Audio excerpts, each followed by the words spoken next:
बंधुगण पितृपक्षर आरंभ हो सारी जहाँकि 18 सेप्टेम्बर बुधवार ठारू आरंभ हो 2 अक्टोबर पर्यंत रहिबो। एही 15 दिनर अवधि को आमे माने पितृपक्ष बा श्राद्ध दिवस भाव में पालन करिथाउ। बंधु माने भाद्रव मासर पूर्णिमा तिथि ठारू पितृपक्षर आरंभ होइथाए एवं आश्विन मासर अमावास्या तिथि रे एहार समाप्त होइथाए। एही 15 दिन आमर पितृपक्ष को समर्पित होइथाए। आउ मध्य एहाकु श्राद्ध दिवस बोली मध्य माना जाइथाए। एही 15 दिन रे आमे माने पितृपुरुषंक उद्देश्य रे पितृपुरुषंकर शांति उद्देश्य रे श्राद्ध तर्पण पिंडदान इत्यादि सबू करा जाइथाए। धार्मिक मान्यता अनुसार आमे माने जदि एही 15 दिन मध्य रे पितृपुरुष मानंक पई श्राद्ध तर्पण पिंडदान एही सबू न करू तेबे एहा द्वारा आमको पितृदोष मध्य लागिथाए। पितृपक्ष को आमर पितृपुरुष मानंक ठारू आशीर्वाद प्राप्त करिबा पई एक उत्तम दिन बोली विवेचना करा जाइथाए। बंधुगण ज्योतिष शास्त्र अनुसार पितृदोष को अत्यंत जटिल एवं अशुभ बोली माना जाइथाए। बंधुगण आमर कुंडली रे शनि दशा राहु दशा केतु दशा मंगल दोष एही सबु जेतिकी जटिल होई न थाए सेतिकी भयंकर होई न थाए जेतिकी पितृदोष होइथाए। एहा सहित पितृदोष को मध्य सबुठारु बड़ पाप बोली माना जाइथाए। बंधुगण आमर पितृपुरुष माने संतुष्ट हेबा द्वारा समस्त देवादेवींकर आशीर्वाद मध्य आमको प्राप्त होइथाए। तेबे बंधुगण आजिर एई वीडियो रे मु आपनंकु पितृपक्ष रे करा जाउथुवा एक सहज एवं सरल उपाय संपर्क रे कहिबा पई जाउअछि। जेउ उपायटी अत्यंत प्रभावशाली अटे एवं आपण जेउ उपायटी को करिबा द्वारा आपणंकु आपणकर पितृपुरुष मानकर आशीर्वाद प्राप्ति हेबा सहित माता लक्ष्मी एवं भगवान विष्णुंकर आशीर्वाद मध्य प्राप्ति होइथाए। आपणकर अटकी रहितवा कार्य गुड़िक मध्य संपन्न होइथाए। एहा सहित आपणक परिवारर प्रत्येक सदस्य मानंकु मध्य सफलता प्राप्ति होइथाए एवं आपणक जीवन रे चलिथिबा समस्त कष्ट समस्या दोष गुड़िकर मध्य आपणंकु मुक्ति मिलिथाए। तेबे बंधु माने उपायटी को सठिक रूप से करने आपण मैंने भिडियोटी को स्किप न करी शेष पर्यंत अवश्य देखंतु जहाँ फल आपण मैंने यही उपायटी को भल भाव में बुझीपारे। यही उपायटी को तो आपण को पितृपक्षर संपूर्ण दिन पर्यंत माने 15 दिन पर्यंत पालन करिवार अछि कारण यही 15 दिन आमर पितृपक्ष को समर्पित अटे। तेबे जदि आपण 15 दिन पर्यंत यही उपायटी को करि पारु नाहंती तेबे पितृपक्षर पूर्णिमा तिथि किंबा अमावास्या तिथि एकादशी तिथि यही तिथि गुड़िक आपण यही उपाय गुड़िक निश्चय पालन करंतु एवं पितृपक्षर अमावास्या तिथि दिन तो आपण को निश्चय रूप से यही उपायटी पालन करिवार अछि। तेबे यही उपायटी को आपण को संध्या समय रे किंबा रात्रि समय रे करिवार अछि। तेबे यही उपायटी जानिबा पूर्व आपण माने वीडियोटी को लाइक करंतु एवं आमर एही वीडियोटी को आपणकर प्रियजन मानक सहित निश्चय रूप से शेयर करंतु। आउ तले आसुवा कमेंट बॉक्स रे जय माता लक्ष्मी जय श्री जगन्नाथ अवश्य लिखंतु। आउ हाँ चैनल को सब्सक्राइब करने पाई मध्य जमारू भी भूलिबे नहीं। तेबे बंधुगण आपण सर्वप्रथमे गाधोई पड़ंतु एवं एक स्वच्छ वस्त्र परिधान करंतु। ताहापरे आपण एक दीप प्रज्वलन करंतु एवं सेही दीपरे आपण शुद्ध घी दियंतु। जदि आपणक पाखरे शुद्ध घी नाही तेबे आपण सेही दीपरे सोरिष तेल मध्य दियंतु एवं एथि सहित सेही दीपरे आपण किछि कला राशि आपण निश्चिंत रूप से पकांतु कारण एही जिनिसटा ही सबुठारु महत्वपूर्ण अटे। तेबे दीप प्रज्वलन करिबा पई आपण माटीर दीप अट्टार दीप किंबा पित्तलर दीप मध्य नहीं पारिबे।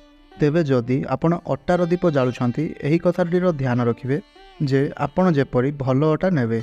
निजर घरे व्यवहार करुथबा अटा आपण जमारू भी व्यवहार करंतु नाही कारण सही अटारे आपण पियाज रसुणर हाथ मारी पारिथांती नचेत सही अटा गुड़िक अइंठा मध्य होइथाइ पारे। तेणु आपण नूतन अटारे अटार दीप प्रस्तुत करंतु। दीप सजाड़ी सारिबा परे आपण निज घरर दक्षिण कोण को सजाड़ी दियंतु। तेबे जदि आपणकर घरर दक्षिण कोणरे कौनसी प्रकारर रूम बनी अछि सेठारे सुविधा नाही दीप जलाइबा पई तेबे आपण आपणक घरर रोषेई घरर दक्षिण दिगटी को सफा करि नियंतु।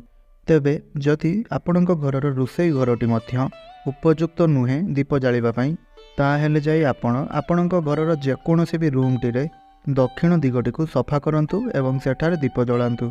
आउ दीप जलाइबा समय यही कथाटीर ध्यान रखिए जे जेपरी दीप जलाइबा समय दीपर मुख दक्षिण दिग को रुहे एवं आउ मध्य यही कथार ध्यान रखु जेपरी दीप को आपण सेमिति खुला तले रखिदेवे नहीं।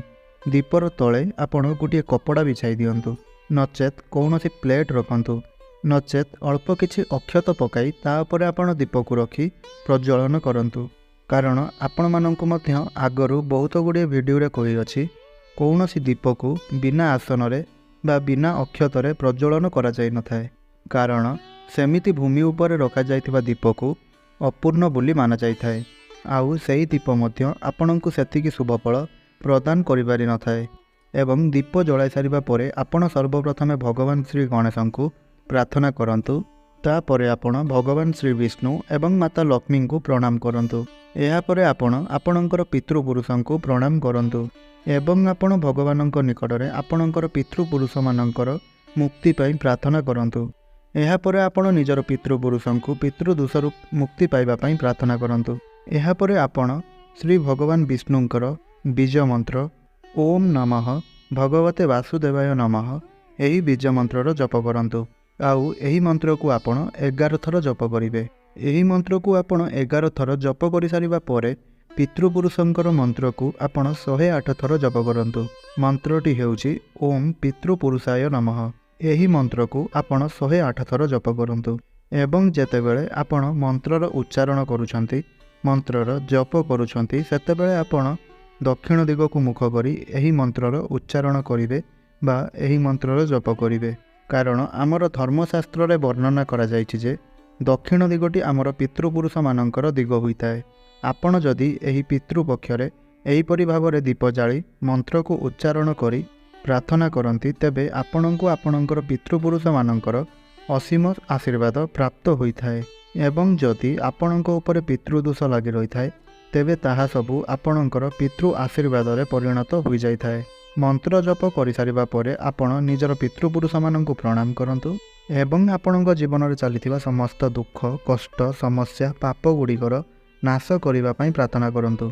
तेबे बंधुगण एही उपायटी को आपण माने करिबा समय केते गुड़िए कथार आपण ध्यान रखिबा उचित। एही उपायटी को करिबा समय आपण स्वच्छता एवं पवित्रतार विशेष रूप से ध्यान रखिबा उचित। महिला माने मासिक धर्म समय एही उपायटी को करिबा अनुचित अटे। कारण यह जरूरी होई नथाय जे परिवारर जणे ही सदस्य एही उपायटी को करिवे। घरर प्रत्येक सदस्य एही उपायटी को प्रत्येक दिन करिपारिबे। तेबे बंधुगण यह थिला पितृपक्ष को नहीं एक सहज एवं सरल उपाय जहाको आपण माने निश्चय करिवे।